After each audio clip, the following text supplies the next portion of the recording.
privilege of being loved by him. I will miss him. I will miss him beyond words. I will miss being called darling.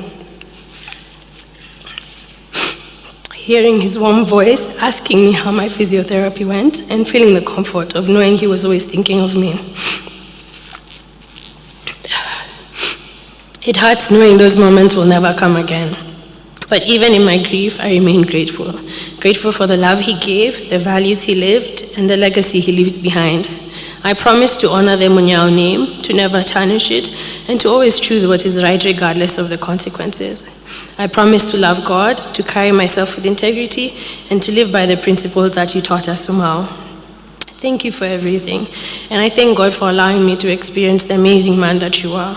You were taken from us too soon, but your impact will live with us forever. I love you so much, and may you continue to rest in peace.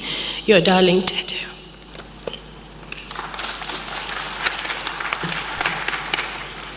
Good afternoon. My name is Njeri Munyao, and I'll also be reading my tribute. Umao possessed a truly pure heart. He was firm where he needed to be, but everything he did was wrapped in love. He carried a calm and gentle spirit, and I always felt an unwavering sense of safety just by being in his presence. He was very neat and organized and always carried himself with a lot of dignity. What I'll miss the most about Umao was his sarcasm and humor. He lit up every room he was in, along with his heartfelt compliments. He simply had a way of making life feel lighter. I feel extremely fortunate and grateful for every moment God granted us with Umao. He was very present in our lives and raised us in the most perfect way, leaving behind an immeasurable legacy of love. Umao, though you left us so soon, I feel deep comfort knowing that the last thing I did was pray with you, and I will forever hold on to that final memory of hearing your voice. Thank you for everything, for the love you gave us so freely, and for the life you lived so beautifully. Thank you for filling our lives with warmth and for leaving behind a boundless love that will continue to unite us even in your absence. I miss you terribly already, but I know you're in a better place. I love you always. Rest in perfect peace, and say a big hello to Shosho, as I know she welcomed you with open arms in heaven. Love, your darling Jerry.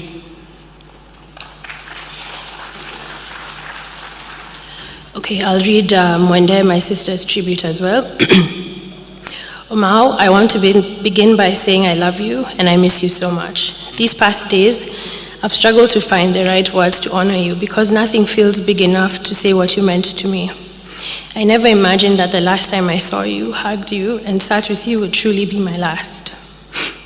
Our final morning together, having breakfast at the villa before I left for school again, is a moment I now hold closer than ever. I remember you telling me to keep working hard and finish school strong. You always believed in me, always encouraged me to keep going, and those words stay with me every day. You were never far from my life, always wanting to know what I was doing, how I was feeling, and what was happening in school. You cared about us so deeply. My ma was a leader his entire life, steady, wise, and graceful. Even up to the very end, you led our family with kindness. You shared so much wisdom with me and my cousins, and we will forever be grateful to have you as our grandfather. You had this incredible way of checking on everyone. You cared, and you always showed up. And of course, you are the biggest joker I knew, always ready with something funny to say. Every conversation I had with you had so much laughter, and that joy is something I will never forget. It hurts me deeply that I didn't get a chance to say goodbye, and that is a pain I'm still learning how to keep. But I find comfort in knowing that you're resting now peacefully and united with Shosho, just the way it has always been. I hope you knew how much I loved you, how much I still love you, and how much I will always miss you. With love, your darling Mwende.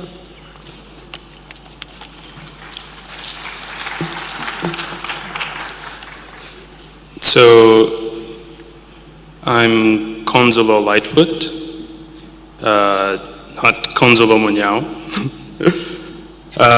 but you guys know me as Zoe. And as you guys also know, I have a sister. She can't be here with us today, So I'll be reading her tribute, and then I'll highlight mine as well. Tindi. My grandfather was the kind man who stood in two worlds at the same time. To the public, he was a leader, a man who knew how to speak, influence, and move people. He took on responsibility that most people would run from, and he never hid from impact or pressure. That strength showed up in everything he touched. But the version of him that we got in the family was different and honestly better. He had a sense of humor that cracked open any room that he walked into. He was the kind of funny that wasn't forced or for show. It was real. It was sharp. It was the kind of humor that told you he understood people on a deeper level. The thing I respect the most, and I won't sugarcoat it, is how deeply he loved my grandmother. Not everyone gets to witness a love that strong. The way he carried her, protected her, laughed, and stayed devoted until the end says everything about the kind of man he was. Their bond wasn't perfect, but it was real and unbreakable. And the truth is, they were the kind of couple that makes you believe loyalty still exists today. He led communities, but also he led a family. He influenced politics, but he also influenced who we became as people. He wasn't just respected, he earned that respect. He stood by his beliefs. He didn't back down from a challenge, and he didn't need to pretend to be someone he wasn't. He wasn't a quiet background character in life. He was a presence, a force, someone who knew how to command a room and someone who knew how to soften when he was with the people he loved the most. We didn't just lose a grandfather, we lost a man who shaped our family's story. We lost a man who loved fiercely, fought for what he believed in, and who showed us strength and humor can exist in the same person. His legacy isn't just memories, it's an example he left behind. His story doesn't end here, it continues in every one of us who were changed by knowing him. So I'm just going to read the third paragraph from my tribute. I was fortunate to spend time living with him and Soso when I was young, and the countless summers at the villa. I'm so thankful for those moments, and I'd be a different person without them. I think this portion of my tribute really means the most to me. I was lucky to spend some formative years with my grandfather, and also countless summers. And those years are very important, right? And I feel so lucky to have been able to spend them with him, my grandmother, and I think about that quite a lot now that they're both gone.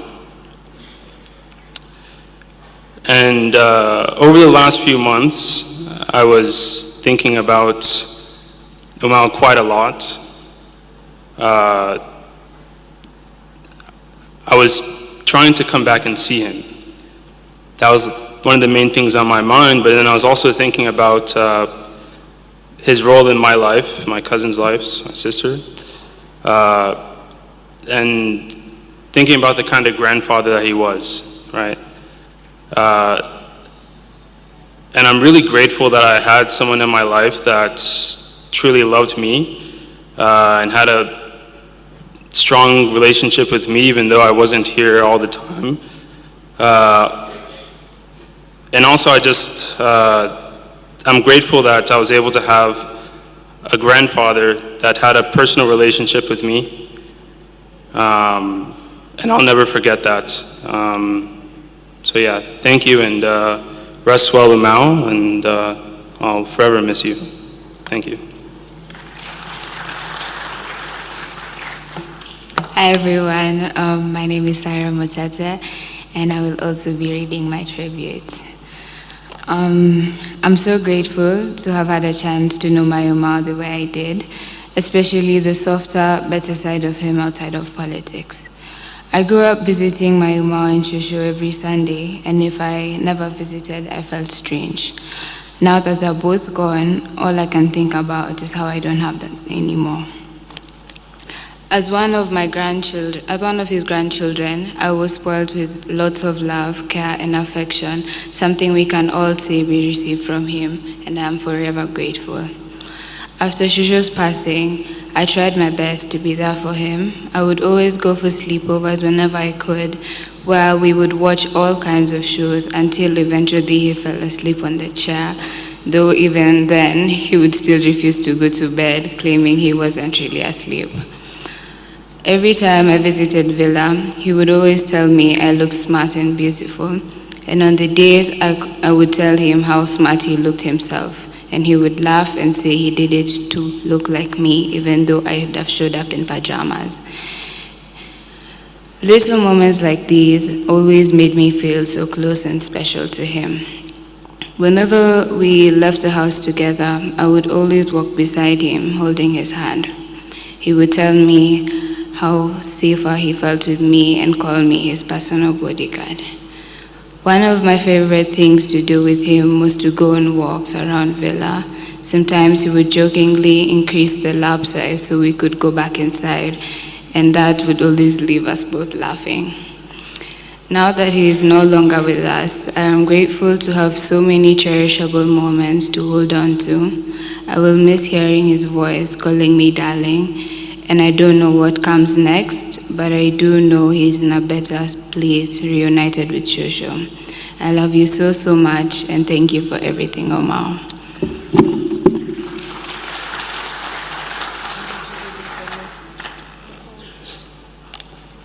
Sorry, we're just going to read Jojo and Nessie's tributes really quick. Jojo loved his Umau deeply, and they lovingly called each other Wasa. He's named after his two grandfathers who share the name Joseph. Some of his happiest moments were the simple